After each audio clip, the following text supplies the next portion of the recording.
It wouldn't work. It was great. And I left here differently. I left here saying that these people really love their countries. It's not a ripoff. And we're here to help them protect their country. Okay, we'll do one or two more. Thank you, Mr. President. Yeah. A question on Spain. Are you satisfied with today? Oh, I think Spain's terrible what they've done. No, I do. They're the only country that won't pay the full up. They want to stay at 2%. I think it's terrible. And, you know, they're doing very well. The economy is very well. And that economy could be blown right out of the water with something bad happening. You know, Spain is the only country that – are you from Spain? Yeah. Good. Congratulations. You're the only country that is not paying. I don't know what the problem is. I think it's too bad. So we'll make it up. You know what we're going to do? We're negotiating with Spain on a trade deal. We're going to make them pay twice as much. And I'm actually serious about that. We're going to make Spain – I like Spain. I have so many people from Spain that it's a great place and they're great people. But Spain is the only country out of all of the countries that refuses to pay. And, you know, so they want a little bit of a free ride. But they'll have to pay it back to us on trade because I'm not going to let that happen. It's unfair. It's unfair to NATO. All right, sir, please. Go ahead, right in the back. Yeah, you, tall one. The tall man.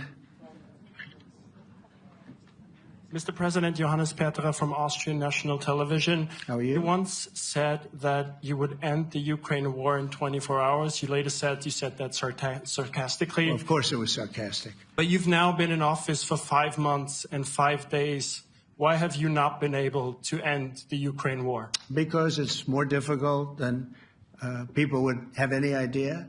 Vladimir Putin has been more difficult. Frankly, I had some problems with Zelensky. You may have read about him. And it's been more difficult than other wars. I mean, look, we just ended a war in 12 days that was simmering for 30 years, frankly.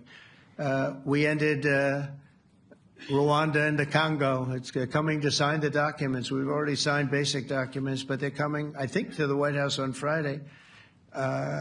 We ended Serbia was going to go at it. But maybe the most important of all, India and Pakistan.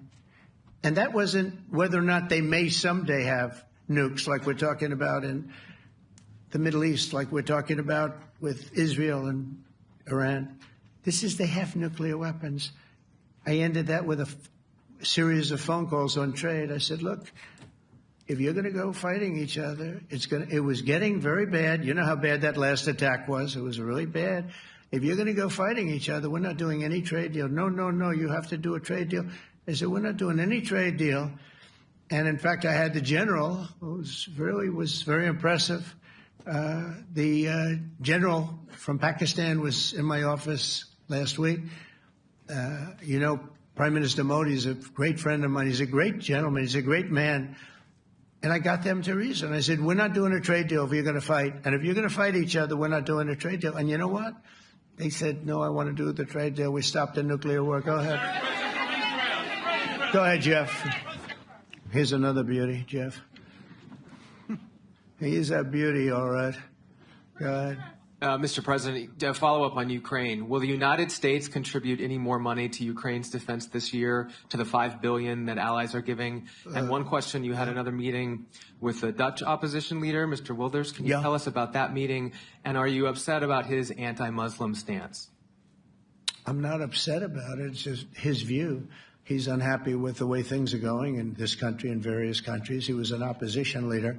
And I was asked to meet with the opposition leader by the people that are running. I think they have some deal where if you have a meeting, you're supposed to meet with an opposition leader. I said, that's strange. We don't do that. But I met with I didn't know him. He seemed like a very nice guy, but he's in opposition to the current people, and that was set up by the current people. So I assume when I met with the Prime Minister, you're supposed to meet with the opposition. We'll have to try that sometime in our country. Let's not do it.